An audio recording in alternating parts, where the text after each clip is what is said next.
How you doing? I prefer not to. You prefer not to? There's a lot of you guys around the city are no. Well, that's because they're not campaigning. Oh, they're not campaigning. You don't have to touch my. You know, if you played a game, would you want to play a game without knowing the rules before playing? Do you think that that's fair? No. There's so many of them around. Some more information about it. That could be here as well. Appreciate it. I'm But advocating for. I would prefer to get the question for the question to be defined rather than. It's in there. Yeah, but that's not the question we're voting on. That's your propaganda. If you want to campaign for no, you. No, I'm just wondering why you guys say you have an unfair disadvantage when there's so many of you. So that's what we're seeing around the city today is all yes. There's no campaigners and they're still losing. They seem to have the unions and socialist alternative organisations, but the no is still winning because most Australians are confused by the question or they don't want to be divided by race. Yemini for Rebel News in Melbourne, Australia. We've seen all the activists in the mainstream media, the politicians on both sides, and the multiple celebrity endorsements. So now it's time to hear from the average Aussie in a town that only months ago the Yes camp could comfortably rely on to overwhelmingly vote for an Indigenous voice to Parliament, but as the campaign unfolded, shifting to a hard no. Let's find out why. I'll be honest with you, I don't even know what it's about. I'm just going to be completely blunt. I've used to be real interested in the news and pay attention, but the last few years I've just given up. But it has nothing to do with treaty. The government promises. Hello, how you doing? No. You don't want to tell us what you're asking people to vote yes to? Do you know what you're asking people to vote yes to? I don't want to be on your show. But nobody here seems to know what you're asking to vote yes to. Not voting that way, so. How are you doing? Not voting that way. You're not voting yes? No, definitely not. Why not? Why not? I was going to vote yes originally. You were going to vote I was going to vote yes originally. But, what's her name? Marsha Langdon turned me off. All right? It was Marsha Langdon. More than anyone else, she's put me the other way. How? How? Well, you just got to listen to the way she talks. How you doing, boys? Are we over 18? Yeah. Are we voting next month? Inshallah. Inshallah, you're voting? Inshallah. What are you going to vote? I'll vote yes. For what? What am I voting for? You know, my parents were refugees, all right, from war-torn Second World War. I'm born here. I'm born in Kalgoorlie, WA. So, you know, how can I be responsible for what happened in the past? You tell me. We need a voice in Parliament for our people. Yeah.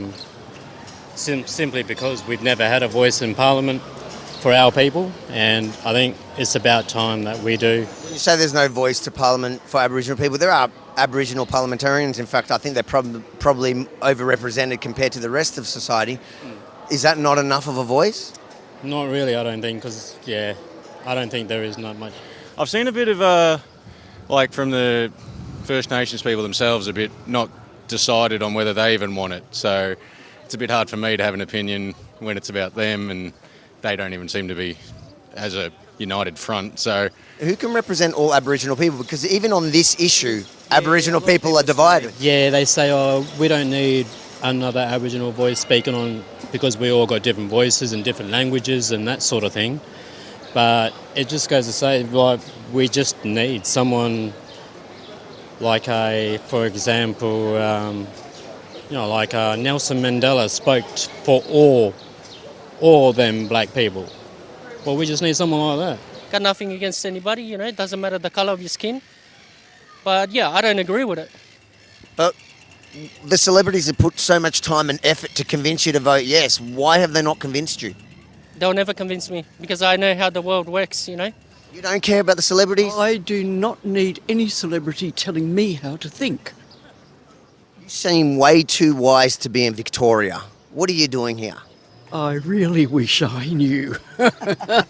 Well, look, I think this is a small ask, and I think most Aboriginals want it, and I think if it helps improve their lives, why not? But what is it exactly?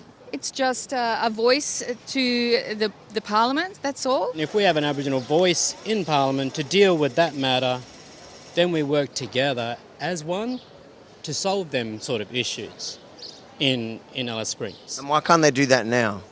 Because there's no voice in Parliament to help them. Everyone knows what the problem there is, and people have the solutions, but the government just doesn't do it. And I don't know, a voice to Parliament. You've got about 50 organisations that work in Alice Springs that are all different organisations for Aboriginal people, and still they cannot sort that problem out. It's not because there's no voice, it's because no one's actually listening. Yes, that's the point, yeah. So should we not be forcing the government to listen instead of creating more voices? Well, yeah. I would say we're all Australian, but obviously they can argue that this is their homeland. But either way, I think we're all Aussie at the end of the day. Do you think dividing the country by race and giving people more rights than others is... I think it should be fair. Bullshit, man. It's about representation. Come, let's talk to him. We'll talk to him. He seems good. Come, don't run. Come, let's talk. Get back to work, mate, and you enjoy your bullshit. Yeah? He calls it bullshit and runs. No, he's gone. He's too fast. He's got long legs, something that I have not been blessed with. My great-grandmother had to give birth to 9 children in a tent alongside the railway. We didn't have it that easy being white. And back in 1967, the vote was to give Aborigines equal rights. We had no problem with that. But giving any minority group or any group extra privileges and parliamentary rights, that's wrong. They, to me, are equal. Do you see why people are confused and concerned? Yeah, there's a lot of like mixed understanding about all the voice about this. You know, if you read up about what it actually is, there's a lot of misleading information, so people getting the wrong idea about the voice. So that's my opinion. Do you know what it is? Yes. What is it then? It's just having a voice in Parliament, addressing matters that affect Aboriginal people. And doesn't everything affect Aboriginal people? Literally everything. Yeah, a lot. Yeah. They've already got something like 40 billion allocated from our taxes. And then some idiots are saying we should be paying rent. Well, who do we pay it to? The whole thing's insane. Why can't they define it before?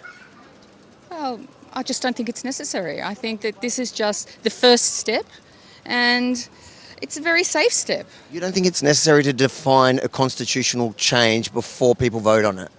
The question is there that it's a very small change to recognise Australians, the first Australians here. That's one part of it. It's the voice to Parliament that is more concerning, especially because it's not defined. Well, it is defined in that it is a voice from the Aboriginal people to the Parliament of Australia that they can reject or accept. I think that's pretty straightforward. It's a hell of a lot more complex than what people are thinking, and I think that the Latte set and Fitzroy are all just saying vote yes and putting the signs up in the front of their house without actually knowing anything about it. So I think that's sort of the problem here. Most people, if you go and play a game, you sort of want to know the rules before you play. It makes sense, yeah. So as I said, I haven't done a lot of research in it. I've got some Indigenous mates that I'm going to try and get in touch with who I haven't seen in a while and see what they reckon, and then probably be guided by them, I'd say. Would you identify traditionally as a Labor voter? Or? Labor. I was in the Labor Party. You were Labor? And 20 years. 20 years in Labor? And I've spoken to my quite a few friends in the Labor Party. They're not going to vote yes. They're going no as well. So the Labor movement itself... I mix with our Labor people. Yeah. You're a Labor guy and everyone you know is Labor? I live in the western suburbs. So if you live in the western suburbs, it's all Labor. And most people, except for the younger generation, they're predominantly going to vote probably yes. Do you think Labor's lost their way? Oh, God, yes.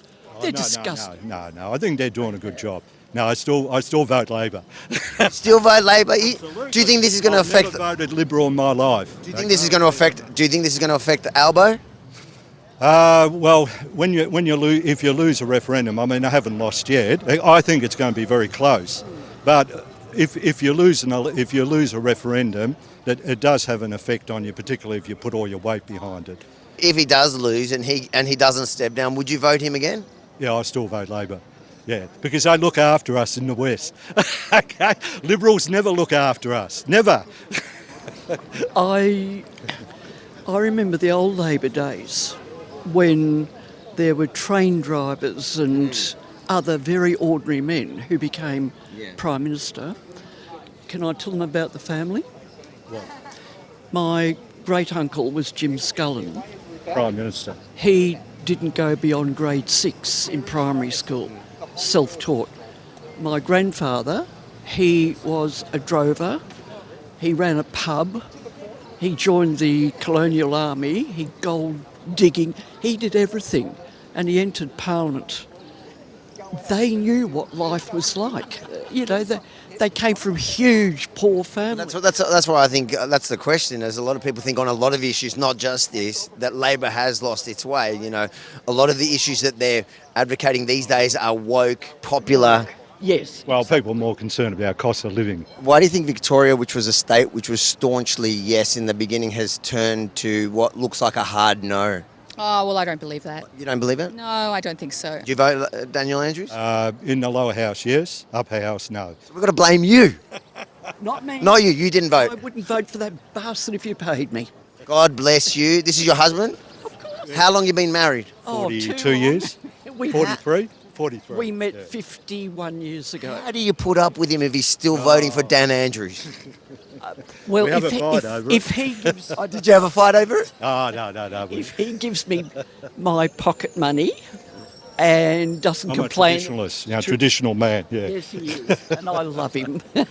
God bless He's you a both. good cook, and I'm the provider. He provides the money. I cook up the 5-star. You are the sweetest couple. I'll even forgive you that you voted Daniel Andrews in. But please, No, he's not. please Yeah, but you gotta remember seek the help you need to ensure it doesn't happen again. Remember, Western Suburbs gets nothing from the Liberals. We never did. The only trouble is we get too much now, and what happens is there's too much work going on and you can't drive anywhere. You know, there's all roadblocks. So that's a bit of a problem. They overcooked it. Don't worry, I'm taking him back to the nursing home. All right. Cheers, fella. He's carer. Bless you. Brilliant. So the woke, they're out in force in Melbourne. We've seen that today and we've seen it yesterday and over the weekend as they march our streets. But the average Aussie, when you talk to them here on the streets in Melbourne, they either don't know, don't care, or are a solid no. Avi Yemini for Rebel News in Melbourne, Australia. If you enjoyed this report, make sure to like, comment, but most importantly, share it far and wide, because we know the mainstream media, they've picked a side. We know where their heart is and what they're voting. So it's up to you to get the truth out from the streets of Melbourne. And then head over to therealvoice.com.au. Check out all our reporting, including from Alice Springs in the lead up to the referendum next month. Therealvoice.com.au.